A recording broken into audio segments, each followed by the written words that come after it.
the gospel and win souls for Christ. Hallelujah. In fact, when I got here this season that we are not even using microphones, in fact, this is proper evangelism.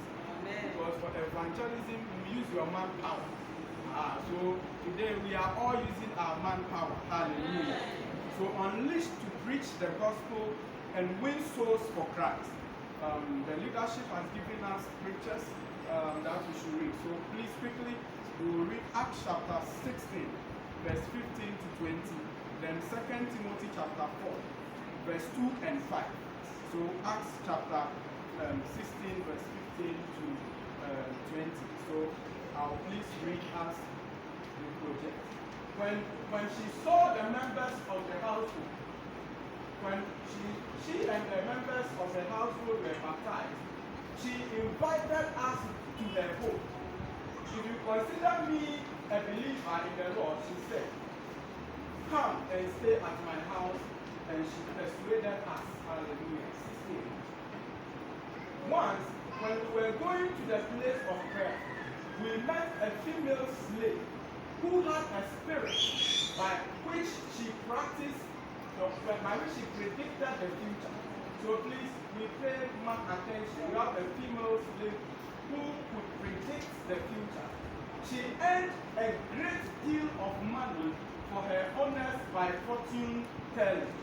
Then she followed Paul and the rest of us, shouting, these men are servants of the Most High, who are telling you the way to be saved. Hallelujah.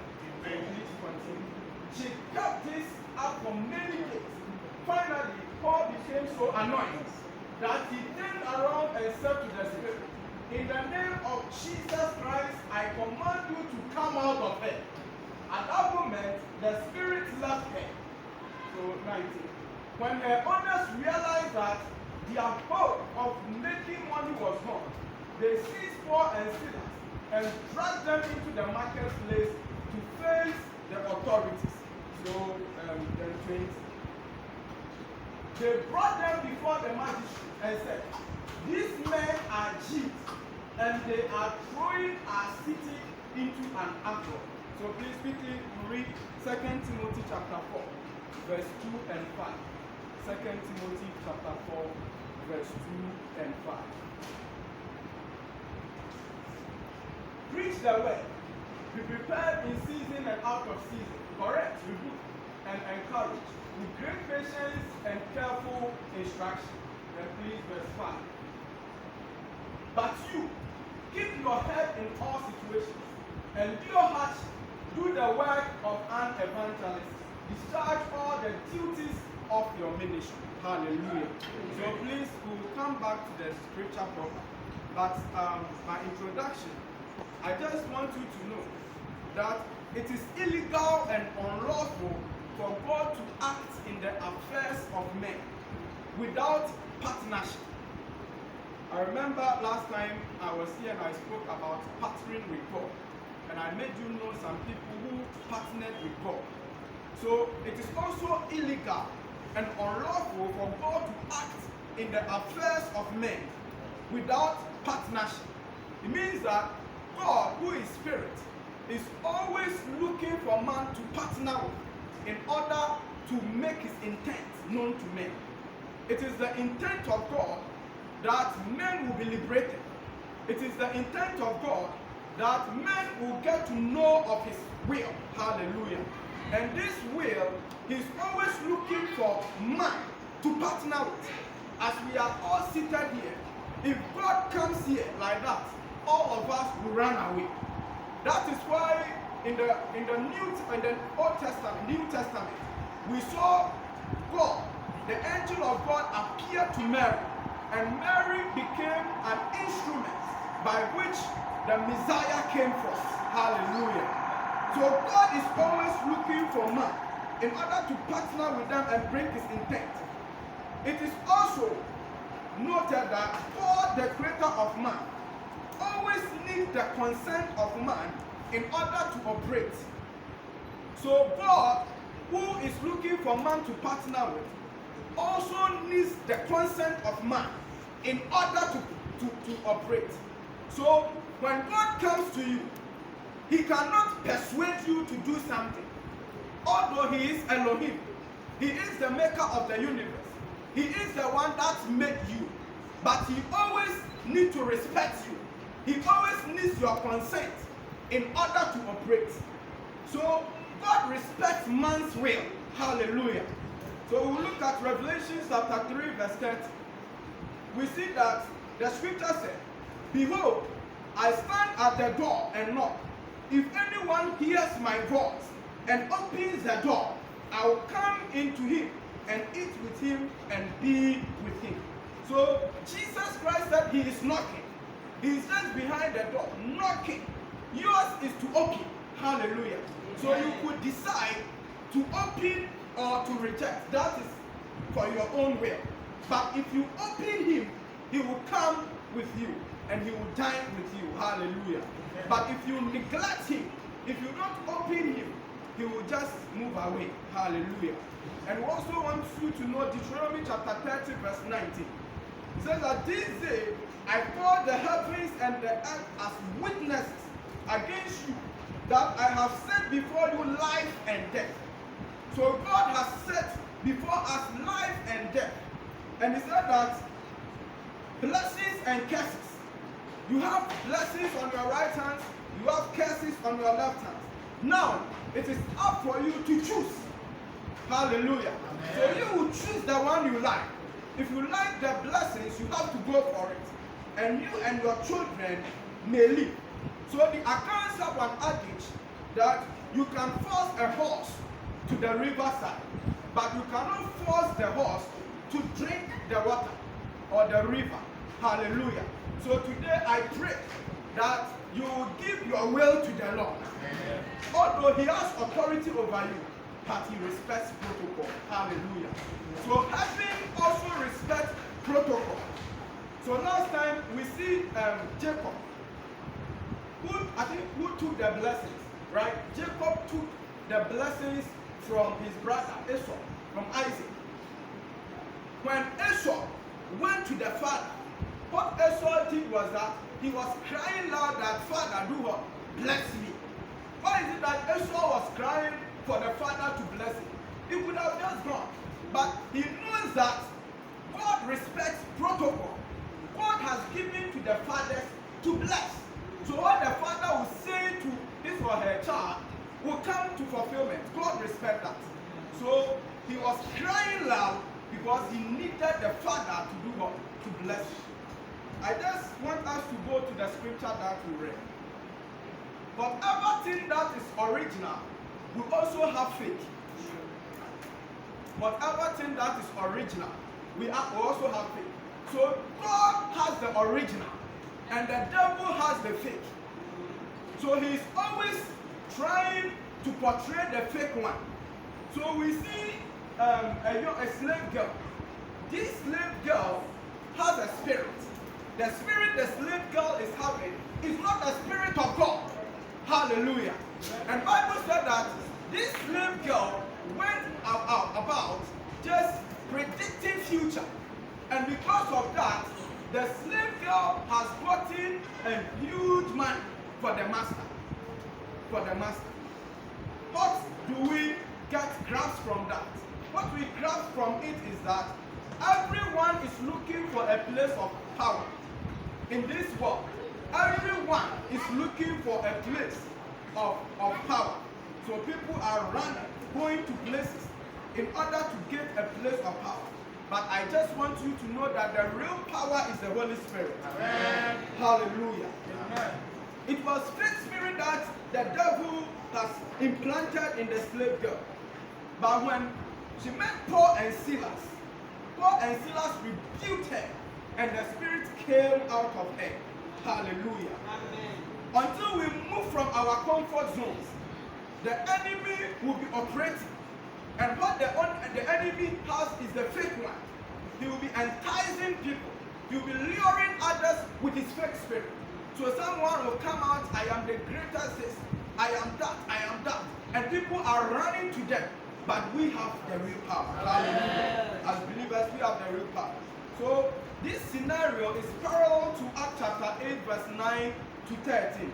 Acts chapter 8, verse 9 to 13. So please, let's see the Acts chapter 8, verse 9 to 13. It was Philip who went to Samaria. So the same scenario is parallel to that. We see Philip who went to Samaria. So now, for some time, a man named Simon had practiced sorcery in the city, and amazed all the people of Samaria. He boasted that he was someone of great. So this man, the man, what is his name? Simon. Simon and the slave girl, all of them, their spirits is one. The devil moves with his cohorts, his groups. And Christ also, we move together. Hallelujah. So some man was boasting that he was great, and people were looking for him. He had great followers. They were all going to him. But when Philip, who was a deacon, beloved, it's not about your position. So it's about your relationship with God. So how you get connected with God. Philip was a deacon. Jesus on earth wanted to go to Samaria to preach, but sometimes he was seized not to go there. But Philip was able to take the revival to Samaria. Hallelujah. So what happened? Let's continue on this. 10. And all the people, both high and low, so it could, the high people, the ambassadors, presidents, heads of state, where we want the name of God to be exalted. All these people were coming to Simon the sorcerer, because Simon has something. He will just look at your face and tell you, my brother, this, my sister, this. And people were running to him. They gave him their attention and exclaimed, this man is rightly called the great power of God, but it is fake. Are you here? So today people are running to places. They hear we are sharing water, and you see believers running with gallons, going to take water and bring to their home. But they thought that place is the place of power. People are looking for anointing oil. And if the oil finishes, does it mean that the power too has finished? No, but there is something within us. Hallelujah. We have the original one. I pray that today God will empower you and unleash you out. Hallelujah. So let's take they followed him because he had amazed them for a long time with his sorcery. So he has great followers. But when they believed him, as he proclaimed the good news of the kingdom of God and the name of Jesus Christ, they were baptized, both men and women. All of them were baptized. 13. Simon himself believed and was baptized. Simon realized that what he is having is fake. What he is having, there is a power somewhere. Hallelujah. So if you are here, do not fear about anything, because what you have is the original one. Hallelujah. He too believed and he was baptized, but his intent and his motive was fake. What he needed was that he would get some of the power, then he would add to his own and become more powerful. So sometimes he went to them and was pleading that, please, would you sell this power with me? So that means I can lay my hands on people, their eyes will see. I can do mighty things. But Philip told him that may your money, Peter, he said, may it perish with you, because you thought you can buy the gift of God with money. So the gift of God cannot be bought with money. Hallelujah. We also get to know about the gospel. The gospel. Unleashed to preach the gospel. So someone will ask, what is the gospel? What is the gospel? Preaching the gospel means witnessing the power of God to others. So witnessing the power of God to others. Witness means evidence or to testify. In fact, if you are an intelligent lawyer and you graduated, I don't know their categories, but maybe you graduated with first class in law. You are very intelligent, but you go to the courtroom and you don't have evidence, and you think because you graduated first class in law, you can win a particular case, you are doomed. Are you here? What you need is evidence. So what we need, what the world is looking for, is evidence. Hallelujah. So in the days of Elijah demonstrated the power of God before the prophet of Baal. God sent down fire to consume the sacrifice, including the trench flowing with water. So let's look at 1 Kings chapter 18, verse 38 to 39. Let's look at it. Then, he says that then, the fire of the Lord fell and burned up the sacrifice, the wood and the stones and the soil, and also licked up the waters in the trench. When all the people saw this, they fell prostrate and cried, "The Lord, He is God. The Lord, He is God." Hallelujah. So here too we got some people who were fake. They were operating with some power. And they have had influence even in governments. That Jezebel, Ahab, all of them were attending to these people. The prophet of Baal, there were many. We have the prophet of Baal, about 450, and we have another ones that were 400, so in all 850. And these people, they were going wide. So Elijah, one man, declared that there would be no rain. So after that, he gathered these people, and he says that let us demonstrate something. Before someone will believe in your message, the person will be looking for something. Will be looking for something. And they are looking for the power. The reason why people are going to those people is that they have been able to pay some people to come and demonstrate something. Someone said, "Oh, I had liver disease. I had this. I went and healed." And tomorrow, about 100 people who have liver, all of them will run there because they want to be healed. So it's power that they are looking for. So see, when Elijah drew the line, the battle line between them, call your God. The people did all that they could do. They fought from day, night, slashed themselves, blood flowed, nothing happened. But look at what Elijah did. What he did was that he told the same people that you people carry water, go and pour on my sacrifice. These people carried buckets of water, poured on Elijah's sacrifice. If Elijah was the one who poured the water, the people might say maybe he poured petrol or kerosene on the sacrifice. Yeah. That's why science will explain that maybe something triggered, the sun came and something triggered and light, like fire came. But he told the same people to fetch water, pour it on the sacrifice. The people did that about 3 times. Then Elijah poured upon his God, and fire came down. Hallelujah.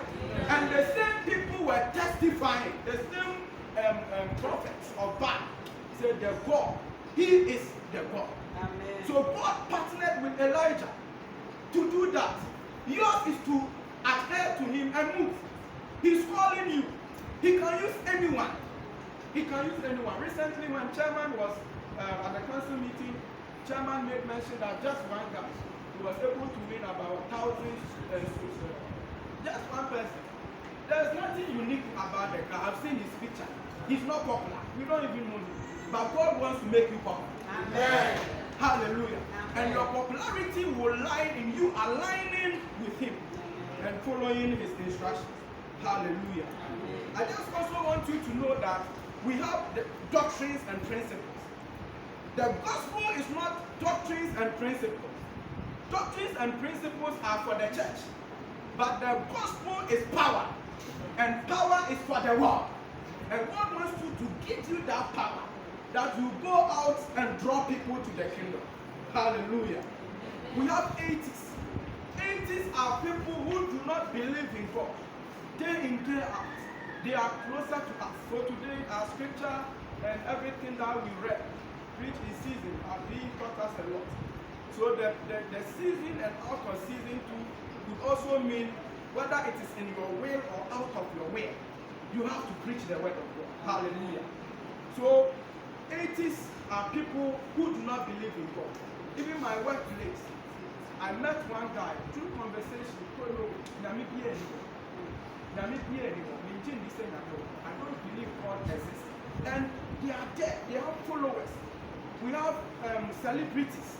They are proclaiming that there is no God. God doesn't exist. But you are the one that God wants to use you to bring them to the kingdom. So what these atheists are looking for, let me tell you what these atheists are looking for. Atheists cannot get converted when they see us and we pray that, oh, we pray, we say God is a good God. But among us, people are dying out of cancer, dying and a whole lot. Then these atheists will come out and say that, why is it that if God is a good God, this person died out of this? So such things will not convict them to join. Are you here? But what the atheists are looking for is power. So we'll look at scriptures. But before that, I want you to know that the word of God alone is power. Because Hebrews chapter 4 verse 12, it says that for the word of God is alive and powerful. It is sharper than the sharpest two-edged sword. So the most sharpest two-edged sword, the word of God is sharper than it. So the word that you are carrying, it is not your word. Yours is to speak the word. Hallelujah. Yes. Just say what God does. And God will cause power to flow. God will cause miracle to happen. Hallelujah. Amen. So let's see. These atheists are looking for power. We want to look at Paul and Barnabas, who went to Iconium. And these people there, they were Greek. In fact, some were Jewish, some were Greek, and they don't believe in the gospel. These people believe in gods. The Greek from ancient times. So if you are someone who likes classical movies, you get to know they have Zeus, they have Artemis. They believe in their gods. They are like the Egyptians. The Egyptians too believe in gods. So they have Amon-Ra, which is the sun god. So when the sun appears for them to sow, they believe that it is Amon-Ra which has given them the sun to sow. So whatever thing they do, they believe in that. And those people are intelligent. When it comes to mathematics, they will beat you. It's like the Indians. They are very intelligent. But all these people don't believe in God. What they believe in is their gods. So we have Paul and Barnabas who went to Iconium. So Acts chapter 14, verse 3, 8 to 10. Very soon we'll finish the lesson.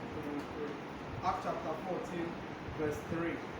Acts chapter 14, verse 3. So Paul and Barnabas spent considerable time there, speaking boldly for the Lord, who confirmed the message of his grace by enabling them to perform signs and wonders.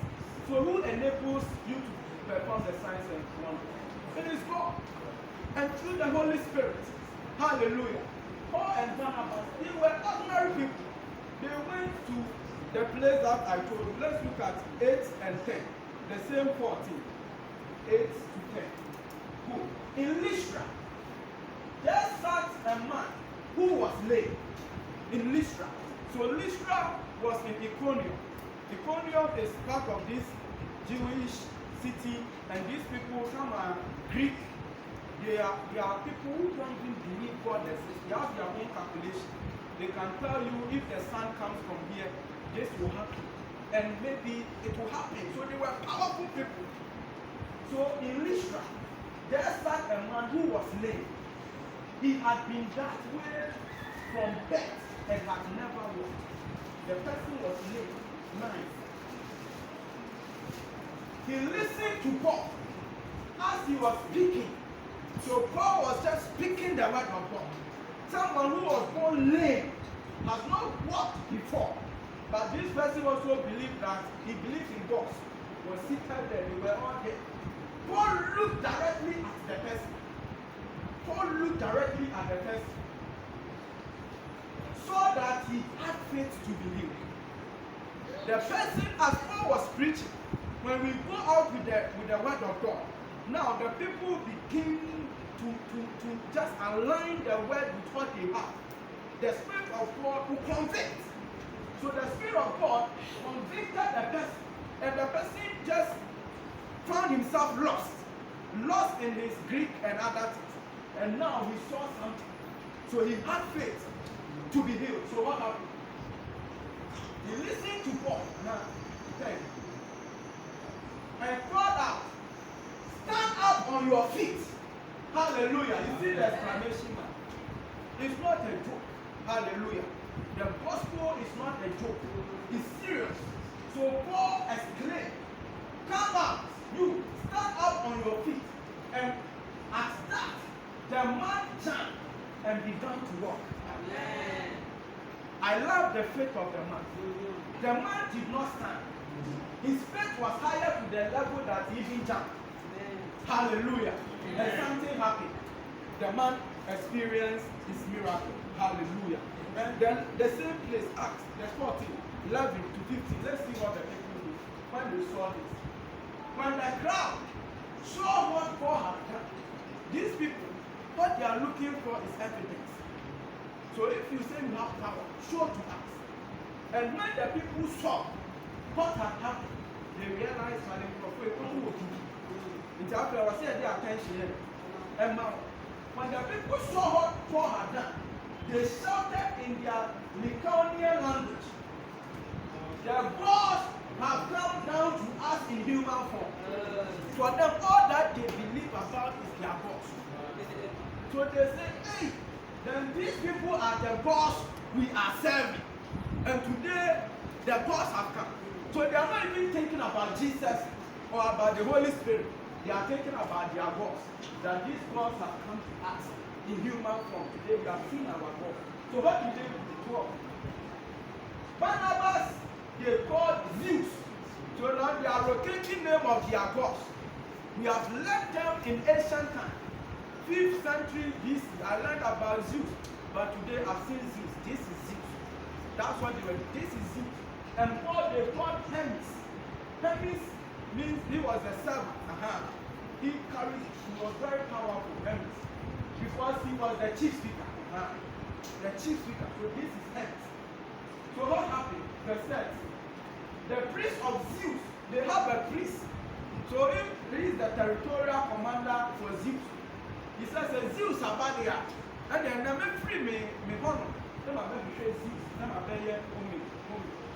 whose temple was just outside the city, brought booths and rice to the city gate because the city gate, but he and the crowd wanted to offer sacrifices to them.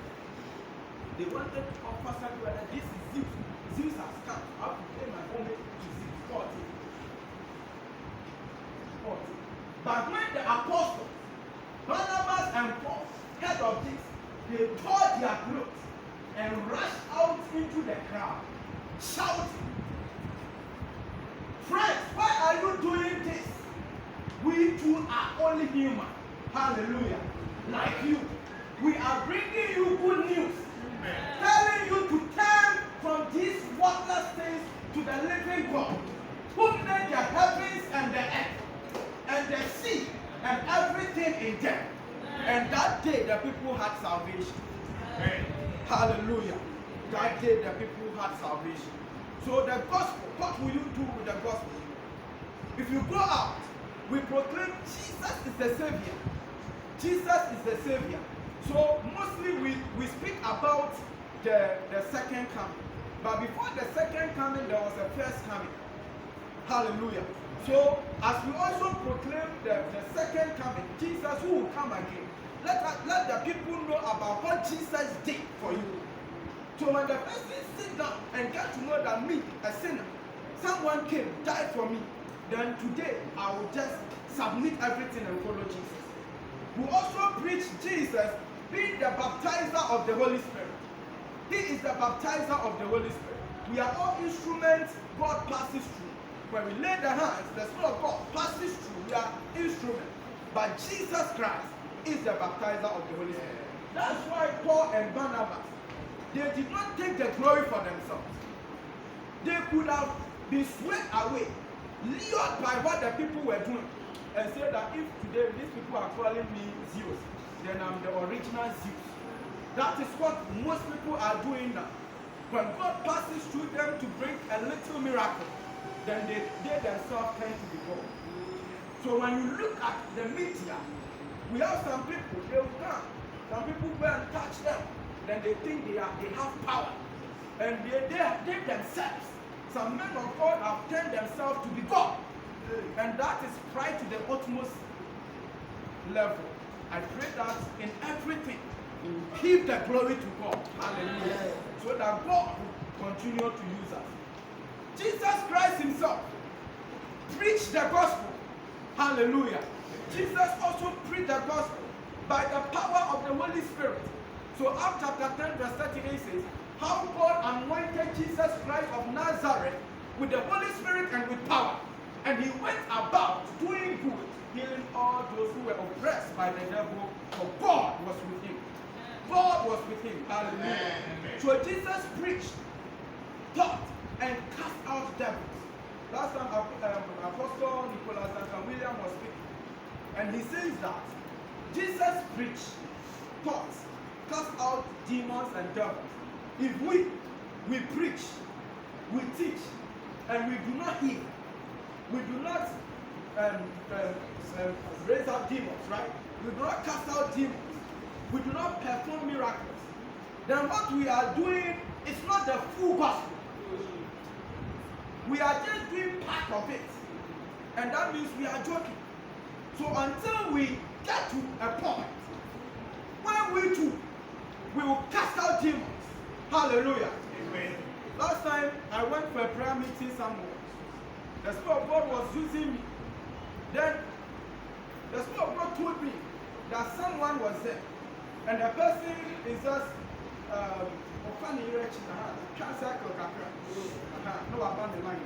so it was very difficult for me to see. Then the Spirit of God said, say it. The person who is doing that should repent from his sin. I just mentioned that, and the person manifested further. And